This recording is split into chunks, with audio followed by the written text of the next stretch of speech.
अब वसुदेव जी से नारद भगवान के बारे में, कृष्ण के बारे में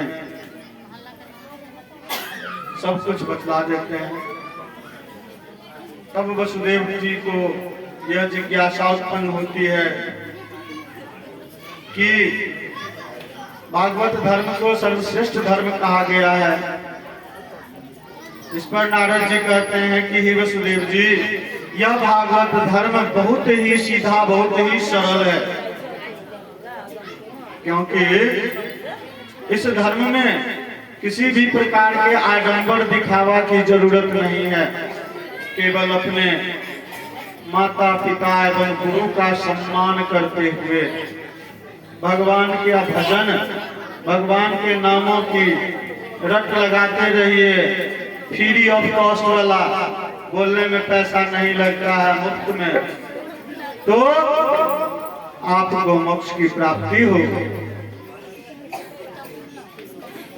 नारद जी कहते हैं जो मनुष्य भगवान का भजन नहीं करता, भगवान का अनादर करता है, उसकी अधोगति हो जाती है, उसका अधःपतन हो जाता है।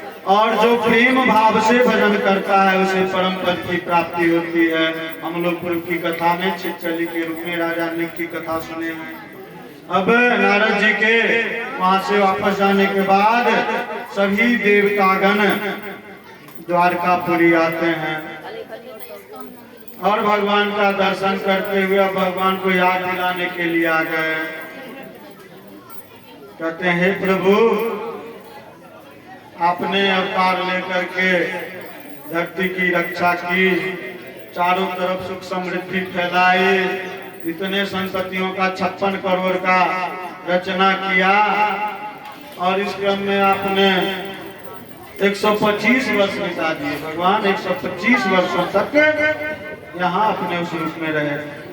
प्रभु अब चलिए वहां भी, अब हम लोगों को तृप्त कीजिए। उनके द्वारा कहा गया कि अपने परम धाम को पधारिए और संसार का पोषण कीजिए। भगवान देवताओं से कहते हैं कि ये जितने यदुवंशी हैं अपने बल विक्रम से झूमने लगे हैं, घमंड में चूर हो गए हैं। अब इनकी प्रक्रिया आरंभ हो रही है, थोड़ा झूमने दो, उसके बाद गिरेंगे।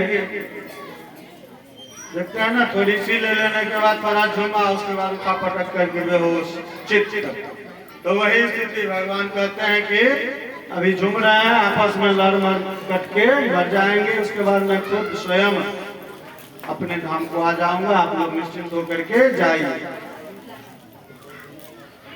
देवताओं को विदा करने के पश्चात भगवान अपने अंतरंग मित्र जो कि ज्ञानी हैं, बृहस्पति के शिष्य हैं, उद्धव जी को उपदेश देते हैं और उन्हें भक्ति ध्यान का वर्णन करते हुए कहते हैं कि कैसे भगवान के द्वारा कही गई ये श्लोक है, नौ साधयति माम योगो नौ सांख्यम धर्म उद्धव न स्वाध्यायास्त पश्चात्यागो यथा भक्तिर्मोजिता।